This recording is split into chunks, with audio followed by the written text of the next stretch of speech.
reuse of tea bags. Reuse of the reusage. What's wrong with reusing tea bags? Eh? What's wrong with reusing? Wait, what? Is that controversial? They lose all flavor after one sipping. This is true. Tea bags are expensive. Eh? Hey! I mean, it's not as tasty. Okay, but you don't sip it as long. If you're gonna reuse a tea bag, you kind of gently put it in, and before it completely loses all flavor, you take it out. You lose all caffeine and benefits after the first sip. Second dip is mainly mildly flavored water. I don't know, guys. When it comes to black tea, I think it could be at least double dip. It could be double dip.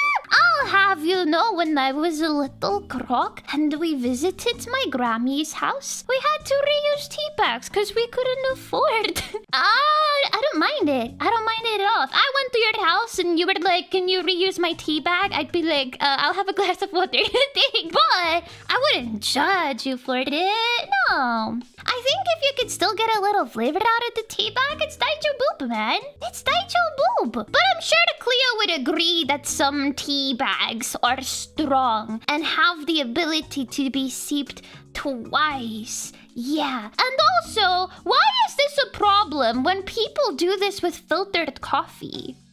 Double standards much? Eh? People do this with filtered coffee, though. They reuse the same bling blongs. You use the same bling blongs for multiple cups, don't you?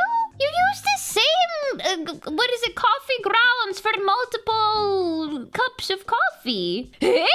You don't? So if you make a pot of filtered coffee, you make only worth one? Huh? They make pots specifically for this. What do you mean, no? Hey? You are confused. I am not confused, no. One pot, yes, but you're using the same grounds for multiple cups. Eh? You use the coffee grounds only once, but for multiple cups. How is that different from just using the tea bag? Eh? Not multiple sips, though. They use it only once. They lose flavor after the first. Eh? You brew a pot in all in one go. But you could... No, it's one... You use these! Wait! Wait. Wait a second! Coffee filtered pot. Wait, this!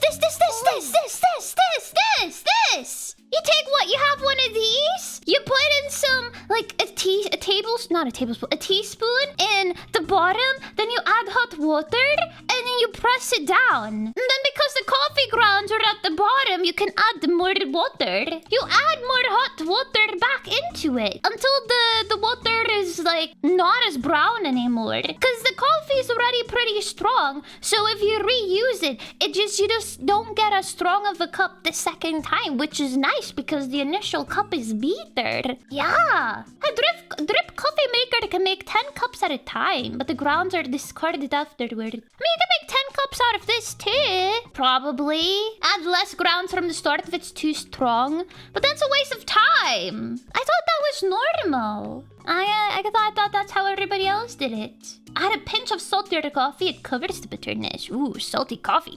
Like caramel. Ooh, salted caramel is delicious. Can I just clarify that any bugs I've eaten, other than a couple, have not been intentional. I don't intentionally eat bugs usually, but I also am not gonna be inconvenienced as to try to remove ants from my coffee every time I see one in it.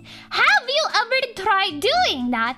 It is annoying. It is difficult. It really is. It really is. I don't know why, but when you take a teaspoon, you try to scoop out the ant, then just as you lift the spoon up, then it floats out of the spoon.